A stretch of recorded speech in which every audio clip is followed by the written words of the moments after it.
Today I'm going to talk about how I went to the worst rated snorkeling experience in Nusa Penida, Bali, and how it went. Now, why did I go to this thing? Well, it wasn't intentional. It wasn't to try and make a YouTube video out of it. I actually did it by accident. So me and my friend, who I had met like a few days prior, we're both like new to Bali. We decided to go to Nusa Penida, which is like a probably like 2-hour commute. This beautiful island with beaches. And long and short of it, we started getting all these contacts, mostly from my Airbnb host and WhatsApp and some guides and stuff I was following online. And we start seeing what the prices are for snorkeling. Little did we know, it soon became a giant race to the bottom in terms of quality for the price. We were so caught up in getting the cheapest price, and my friend kept saying, oh, this guy's ripping us off, this guy's ripping us off, that I ended up doing something which is get the lowest price one, which came out to 200k IDR per person. Now, it's just tell us to meet at the pier at 8 a.m. this morning, but they don't tell us what company we're booking with. Looking back, I think they did this intentionally. Anyhow, I get there, they finally tell us which company we're booking at. I sign the forms, I pay the cash, and guess what happens? It turns out this company has some of the worst reviews out there. I sort by latest and they're like almost all 1 star. People complaining about different things, including the snorkel experience, how they only get 15 minutes in the water at each of the 4 locations, or how the waves were so big and dangerous and they didn't come prepared, or they weren't treated well. And it just looked pretty scary. I was like, what do I do? So I was half debating withholding this information from my friends and just like proceeding with the tour, but I figure I'll tell her. Looking back, I still don't know if that's the best move. Maybe I should have withheld it, maybe not. But she sees this and then she starts freaking out. She starts she goes up to the front desk counter with all the people, starts raising her voice. They start raising their voice, yelling back, trying to get her money back, and they won't give it back. So long story short, we decide we have to go on this tour. Once you give them your money, of course, they're not gonna want to give it back. So how was the experience in general? Though the first part of the excursion was actually very choppy. The waves got more and more bigger, but they were still pushing the boat forward at full speed. I decided to just adopt a happy, positive attitude because I'm already paid for it. I am not getting out of this experience. I want my money's worth. So what's the use of moping around being sad and serious? I feel like this is a natural negative human reaction. Maybe my teenage self would have done that. And I did sense a little bit of it, some of it from my other friend. But it just seems to be a kind of ineffective kind of approach, because you're gonna let something that you can't change ruin your mood for the rest of the day. So of course not. I was happy, I was playful, and I even made a few trollish jokes to the other people there who didn't know what they were getting into, saying this is going to be great. I saw the reviews, it's a 5-star experience on average. And while the waves were very choppy and big, outside of that, I didn't necessarily find it to be a huge issue. I was scared, but I just told myself it's kind of like a mini roller coaster. Now, I personally don't like roller coasters, which didn't help much, but it was going up and down and I was just trying to have a good time with it. After that, we get to the first spot. And in the first spot, you could tell the waves were very big. So I was the one person who chose not to get in the water. I don't really personally need to snorkel much. I have contact lenses, so it's hard to snorkel anyways. But I just decided let's have a good experience here and just watch from the boat. They pointed out a bunch of manta rays, and I saw them from the boat. In fact, I think I saw more manta rays from the boat than the people snorkeling, because when you're snorkeling in the water, they can't hear the guy shouting. Now, another thing is the actual snorkel experience at the first spot.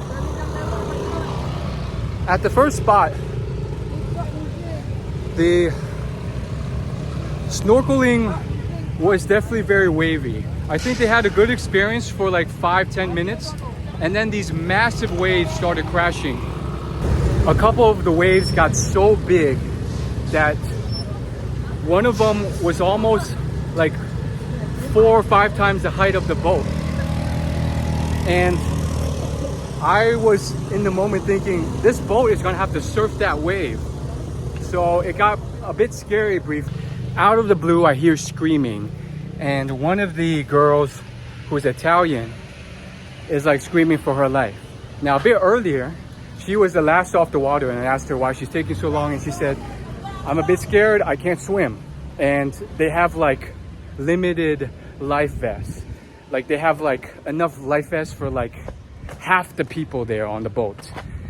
And so you could tell this is more of a casual operation. You know, you're not really briefed on much. You get like a 30-second spiel at the before you stop, and they're just like, you know, stay close to the boat and don't swim too far towards the beach or the water. Some of the people aren't even looking or listening to the instructor when it happens. And that's that. But Please take care all equipment, guys. Because if you lose equipment, you have to compensate.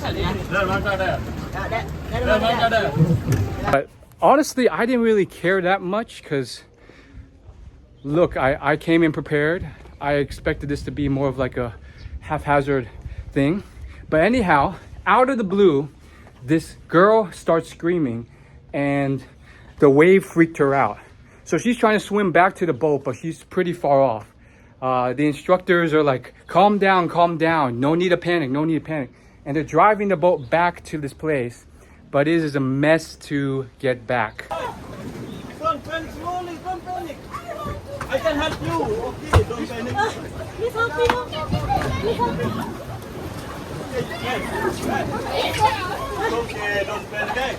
Hey, it's okay, miss, it's okay. So this Italian girl, probably age 25, is screaming for her life and swimming towards the boat. She thinks she's gonna drown. I think she's gonna be fine, but the instructors are like the ones responsible. So I wanted to see how they dealt with it before I stepped in, and they were just standing on the boat saying, calm down, calm down. I would have reached out my hand, I would have told her she's okay, maybe even dove in and swam with her. But sure enough, she eventually gets back onto the boat just fine. I take off my life vest and then I give it to her. And yeah, this was a situation where I felt like maybe I should have stepped in first, but I also wanted to see how the instructors would handle it, and because it's their responsibility. And I felt like they did an okay job, but I feel like they could have done more to calm her down, maybe even dove out to her. I mean, it's their company, their experience. They need to have a good experience for their customers, but that's what happened. But as she got onto the boat, I grabbed one of her hands, pulled her on, and then gave her the life vest to wear for the rest of the trip. So then we drove to the next spot. There's 4 spots for snorkeling. The second one, we drove back the way we came, so the waves were very choppy, up and down, but it wasn't as bad as the wave there. And then we get to the spot and the water seems more calm and it's close to the beach. They said you can't get on the beach because it's a private beach, but I figured, hey, this seems safer to me. The water seems still. So I actually get in this time. I let a few people get in, but like for me, I'm not in a rush to snorkel. I'm fine with 5-10 minute experiences. And the thing is, like, I talked to another person and she was like, fine with it as well. She said she gets kind of tired swimming for longer. So I take my time, I let a few people off first, and then I get in. And the water is clear. You can see like dozens and dozens of different fish underneath. It's better than I thought. I thought based off the reviews, some people were complaining about like not even seeing much fish, but like I look right under and there's like maybe hundreds of different fish, small ones, big ones, blue ones, yellow ones, striped ones. So I had a good experience. And I swam for like 10 minutes and then got back on the boat. One other gripe I have, it's a small one, I don't really care too much about this, but it did annoy me, is the fact that some of the other people on the boat, and you could see the videos, there's like 20 of them. Some of them paid no attention to the fact that there was other people waiting to walk down the ladder. So they would sit on the ladder for a while, you know. One guy towards the end, like once most people got off, he sat on a ladder for a while saying how he lost something. I was asking him, what did you lose so I can bring it to you? And this guy was from India and he either ignored me, didn't speak enough English, or was so in his head that he was trying to find it himself because he didn't make eye contact with me. So I spoke louder and louder, what is it do you need so I can give it to you? Eventually I give up and then I just tell him move, and I tell him to move over. He understands, he gets to the side, and then I get down. Because you only have like 10, maybe 15 minutes per station. So if you really want to get the most of it, you can't be too patient and passive. But once again, not a huge deal for me because I have contact lenses and because, you know, snorkeling wasn't like the biggest thing I wanted to do. I didn't care too much. So then we go to the third spot. Third spot, the water getting there is a bit choppy, but not as bad as the first drive. And then we get there, and it's similar to the second spot. It's near, so it's also like near a spot where there's a beach, but it's a private beach. You can't get onto it, and then it's like semi-still water. So I'm like, this is good too. It doesn't seem as dangerous. I'm really glad I skipped the first one because, man, we got like too close to this. Like it was basically like the first spot was this giant like. I guess you could call it rock formation island that was curved. So the water, it was in the middle of the ocean. So the water splashed on that thing like crazy. The waves were very high. Third spot was good. Jumped in, same thing. I saw a lot of amazing fish there. It took a little bit for me to find it, but then they brought out like some fish food and man, did they start to swarm. And my favorite find was this like little like aqua blue marine looking neon fish.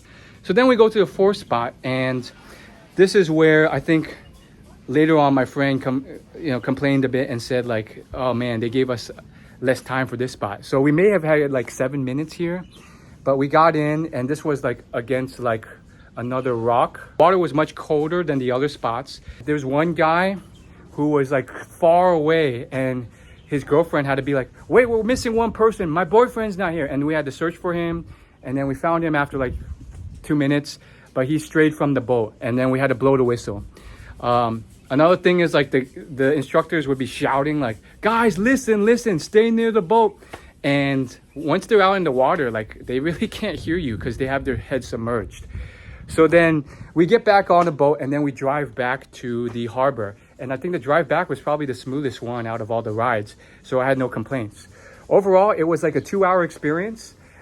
It's a similar, all the locations we go to are the same ones that apparently all the other snorkeling places go to, in theory. At least that's what they pitched me when I was upset and tried to get a refund. But I did see tons and tons of boats out in all these spots that seems like the other snorkeling people went to. Guys, if I could do it again, I would choose that a 5-star experience from Klook or TripAdvisor. I hear some of those spots have lunch included and you get to spend like a lot longer snorkeling in the water. But honestly, I don't regret it. I don't think it was as negative or as bad as people made it out to seem. In fact, the reviews probably built it in my head to be more negative than it was. And sometimes it's just the most vocal people who are complaining about that. I need to like get better at my communication skills and coordinating with another person when traveling. It's not the same as just working with someone in the office. And it's a lot. I think with her, she's just like sometimes wants to do her own thing, and sometimes I'm a bit too agreeable. And I want to step my foot down and say, hey, no, I don't want to do this. I want to go home and rest. And that's what I've been starting to do today, which is why I'm filming here and not out with her traveling. She also has like a bit of a more like impetuous flair to her. And I'm already pretty nervous, but she gets even more than me. And then when she's planning things, she's like, oh, you gotta do this, you can't do that, you can't ride a motorbike here, it's too dangerous, this and that. And today, yesterday night, she was like, oh yeah, after we go snorkeling, you can hop on my bike and then we can find a restaurant. And then right afterwards, I'm like, hey, can I get that ride? And she's like, no, I'm just too wet. I need to go home and freshen up. Sorry, it's just too wet. And then like I leave for a moment, and then I just come back and I'm like, okay, let me just see why, because I'm just curious why. And I'm like, okay, what's the deal? Is it because the bike there's plenty of space on this bike? Is it because it's too wet? And she made up this answer that didn't seem to make sense. Maybe there was some hidden reason, but she was basically like, well, I guess we can try, but like, it'd just be dangerous, you know, like my foot can slip, it's wet. And then she sat there for a while waiting for her shoes to dry. And I was just like trying to read between the lines. And honestly, I was ready to do my own independent thing, which is why solo travel is better. Like some people are like, why you travel alone all the time? That's weird. Less obligations, more freedom. I don't have to cater to this person. So I was like, you know, I actually wanted to eat at a restaurant anyways. And there's plenty of good restaurants nearby to walk to. You don't, so hey, I'm gonna eat at a restaurant. So I think part of it is also just like finding your own independence and your way of communicating with others in a way that made sense. Honestly, I was okay with the 1-star experience. I mean, I wasn't too happy about it, but like I would have gone for it. And then I made I don't know if it was a mistake, but I made the decision to tell her about it. And then when she arrived, she freaked out.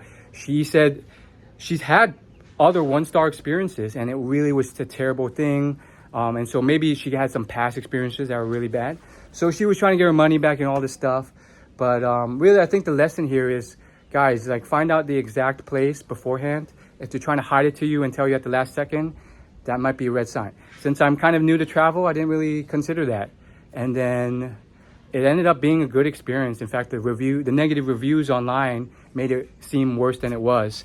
So I would be possibly down to do it again, but if I were to do it again, I'd just book a more expensive 5-star experience just for a better feel. It really wasn't a bad experience, except, you know, maybe except for that Italian girl in the first wave. She was pretty shocked.